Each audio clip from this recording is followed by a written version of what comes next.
ในหมู่บ้านน้อยที่อบอุ่นซึ่งตั้งอยู่ระหว่างภูเนินมีนกเข้าแม่น้อยชื่อว่าโอลีที่มีความอยากรู้อยากเห็นโอลีมักสำรวจป่าและลิ้นกับหมู่เพื่อนของลาวแต่มีสิ่งหนึ่งที่ลาวบ่เข้าใจดีการอ่านหนังสือ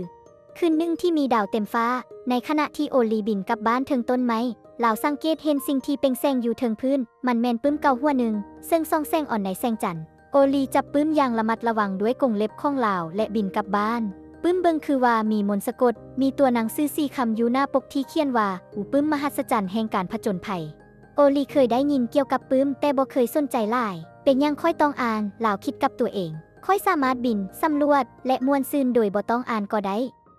ด้วยความอยากรู้อยากเห็นลาวเปิดปื้มและทันใดนั้นวูดหน้าปื้มเริ่มหมุนเวียนและมีนางฟ้าน้อยชื่อสปาเคิลโผล่ออกมาสบายดีโอลีสปาเคิลเว้าด้วยแสงสิวๆในดวงตาปื้มนี้พิเศษมันมีการผจญภัยที่น่าอัศจรรย์ที่สุดแต่เจ้าสามารถค้นพบมันได้เพียงแต่โดยการอ่านเท่านั้นการอ่านโอลีเอ้ยหัวแต่เป็นยังค่อยต้องรบกวนค่อยก็มีการผจญภัยอยู่แล้วอยู่ข้างนอกสปาเคิลยิ้ม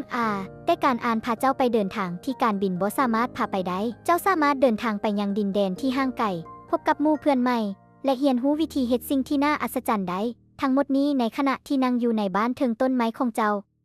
โอลีสนใจพวกเขาลองเบิ่งได้บ่ลาวถามสปาเคยพักหัวและพวกเขาอ่านเรื่องทำอิฐนำกันในขณะที่โอลีออกเสียงตัวอักษรห้องก็เต็มไปด้วยสีสันสดใสและพวกเขาก็อยู่ในป่าดงดิบทันทีโอลีเห็นต้นไม้สั่งสัตว์ที่เป็นมิตรและแมนแต่หีบสมบัติที่เสื่องอยู่ใต้ก้อนหินใหญ่พวกเขาสำรวจป่าดงดิบนำกันทั้งหมดนี้แมนย้อนเรื่องนั้นเมื่อพวกเขาสิ้นสุดการผจญภัยซี่ก็จางหายไปและพวกเขาก็กลับคืนมาอยู่ในบ้านเทิงต้นไม้ของโอลีว้าวโอลีหายใจมันน่าอัศจรรย์หลายมันรู้สึกคือกับว่าค่อยอยู่ที่นั้นจริงสปาเคยหัวคิกคักนั้นละแมนมหัศจรรย์ของการอ่านแต่ละปื้มมีโลกใหม่ที่รอท่าให้ทุกคนพบยิ่งเจ้าอ่านหลายยิ่งมีสถานที่หลายที่เจ้าสามารถไปเยี่ยมยามและยิ่งเจ้าจะเหียนหูหลายโอลีตื่นเต้นค่อยอยากอ่านหลายกว่านี้ค่อยอยากไปผจญภัยหลายกว่านี้ลาวเว้าพลิกหน้าปื้มอย่างกระตือรือร้นนับแต่มื้อนั้นมาโอลีอ่านทุกคืนก่อนนอนลาวแล่นเรือจนสลัดบินไปอวกาศและยังได้เป็นหมู่กับมังกรทั้งหมดนี้ผ่านมหัศจรรย์ของปื้มและดังนั้นโอลีเฮียนรู้ว่าการอ่านบ่แม่นเพียงแต่คำเว้าในหน้าเจียเท่านั้นมันแม่นกระจายสำหรับปลดล็อกการผจญภัยความรู้และความม่วนซื่นที่บ่มีที่สิ้นสุดนกเข้าแม่น้อยมักการอ่านไล่จนในบ่ดลหมู่เพื่อนทุกตัวในป่าก็อยากอ่านพวกเขาแบ่งปันเรื่องราวและสำรวจโลกใหม่ในหน้าปื้มร่วมกัน